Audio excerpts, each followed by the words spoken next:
Hi, this is Sean with Alexander Tutoring, and I want to take this opportunity to share one of the lessons that we do with all of our students so you can get a better idea of what we're all about. Now, we here at Alexander Tutoring derive all of our formulas. What that means is we like to show where a formula comes from.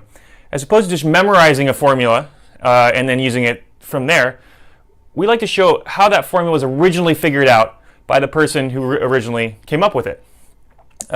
There's a lot of great benefits to doing things this way. It engages the student on a much deeper level. And so I just want to give you an example of one of our unique lessons. So every student in every school, without exception, will learn that the area of a circle, that is the amount of the surface a circle takes up, is equal to pi times the radius squared, where the radius is the distance from the center of the circle to the outside of the circle, and pi is the number of times that the diameter of a circle, diameter is the distance across the center, all the way across, or twice the radius. It's the number of times that that green line would fit around the outside of a circle. To give you a better idea of what I mean, imagine cutting a string to the length of this diameter here, the green line. In fact, let's cut 3 strings to that exact same length. What I'm going to do is take one of those strings and wrap it around the outside of the circle. We'll go maybe that far around. I'm going to take the second string, put it end to end with this guy, and it's going to go maybe this far around. And I'll take the third string, put it end to end with this one, and it'll go maybe this far around, and it'll be this little gap left over here. And that gap is your 0.14. Pi is 3.14. Number of times that the diameter of a circle would fit around the outside of the circle. Okay, so we are going to derive this formula from first principle, which you will not get anywhere else.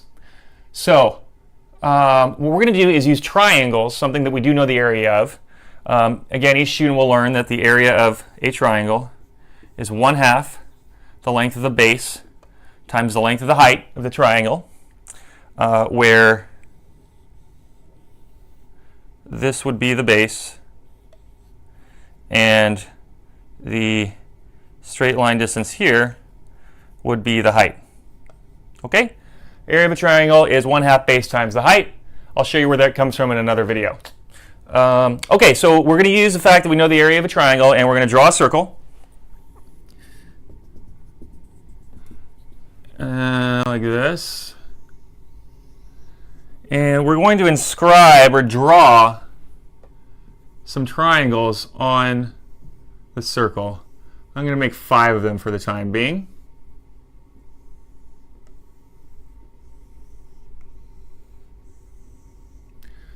Okay, so if we added up the area of all 5 of these triangles, do you think that that would be the correct area of the circle? Or do you think it would be a guess that is too large or too small? Now, almost every student answers correctly that the area will be too small. It's too small of a guess. And the reason is because we have not accounted for the gaps here. So if we add up the area of all 5 triangles, it'll be too small. But you know what? Let's do it anyway. So the area of one of these triangles, as discussed prior, is 1/2 the length of the base times the length of the height, where this would be the length of a base, and this would be a height. And then what we can do is just multiply this by 5, or the number of triangles. So this is the area of one triangle. What I'm going to do is simply multiply that by 5, the number of triangles, and that's going to be our guess as to the area of the circle. Okay? But like we just said, it's too small.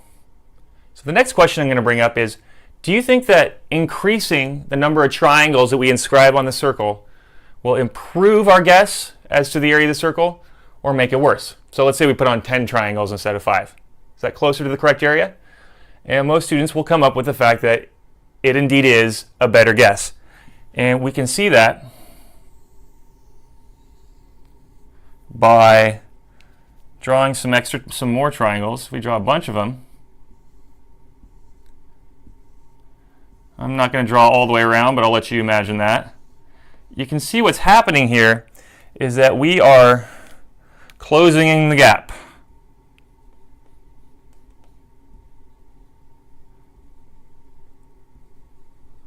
So let's see, the purple area, or the amount by which we were wrong, is getting smaller the more triangles we pack in. So now, let's figure out our new area. So again, this is the base of one triangle. That is the height of one triangle. Okay, so in general, the area will be the area of one triangle, 1/2 base times height, times the number of triangles, which I'm just going to call n to make it general. So now we can make as many triangles as we want. We take the area of one of them, 1/2 the base of one times the height of one, and then multiply it by the number of triangles. You'll notice that the more triangles we pack in, the base gets smaller, so the area of one triangle gets smaller, but the number of triangles will get larger, and we get a better guess. So now what we're going to think about is, could you imagine packing in 100 triangles? Can you imagine packing in 100 million triangles, 100 billion triangles? We're getting really close to the correct area of the circle, all of which are slightly too small, but we can get really, really close. So now we're going to do a completely crazy idea, thanks to Archimedes, and we're going to imagine packing in infinity triangles. Okay, if that sounds crazy, it sounds crazy to me too, but let's just see what happens. We're going to make a crazy guess, and that is, if we packed in infinity triangles, you guys see how the height, this black line of one of the triangles, is almost the radius of the circle. It comes from the center all the way almost to the edge of the circle, and it's just a little too short by the amount of our purple gap here. So we're going to make the crazy guess that if there were infinity triangles packed into the circle, that this height, the height of one triangle, would become the actual radius of the circle. So what I'm going to do is say the area, if there was infinity triangles, will be 1/2 times the base of one times the height of another times n. We already said that, right? And what I'm going to assume is that if there are infinity triangles, that the height of one triangle will become the radius. So I'm going to replace the height with the radius r in the limit that there are infinity triangles. Okay, and now what I'm going to do is I'm just going to rearrange things a little bit.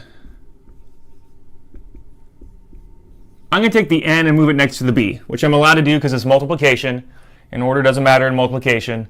3 times 2 is the same as 2 times 3. So I'm just going to pull the n over to the b and group them together for a reason I'll show you in a second.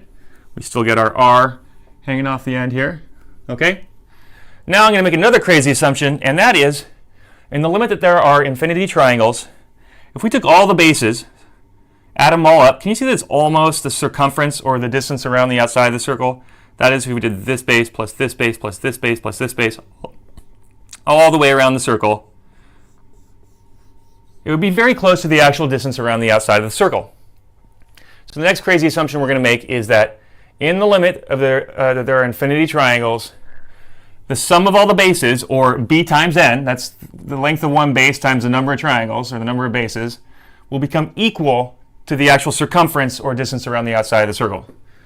Now the formula for the circumference of a circle is 2 pi r.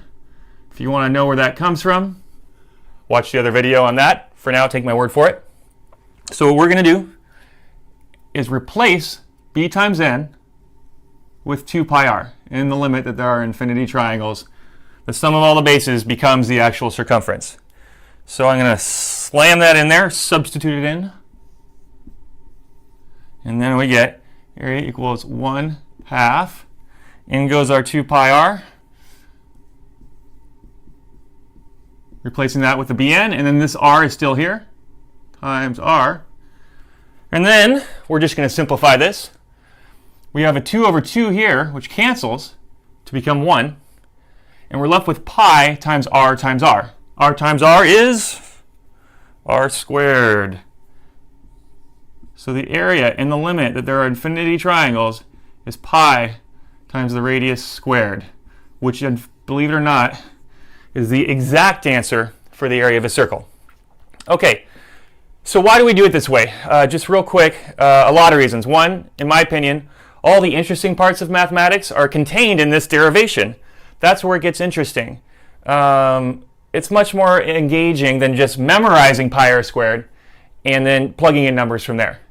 So by going through this process, A, it gets the student excited about math because all the interesting stuff is there. And once they're excited, a lot of wonderful things happen. One, they're much more likely to memorize that formula going forward. Once you go through this process, you're never going to forget πr² again. Two, once they're motivated and excited and learn it from a historical perspective, motivation begets hard work. They're much more likely to do the work, put the time in. And the last thing that's really good about it is that it leads you into higher level math. This whole idea of packing in infinity triangles is actually a precursor to the subject of calculus. So it's setting them up for a really good experience going into higher math. All right, well, thank you so much, guys, for watching. I really appreciate it. Have a good one.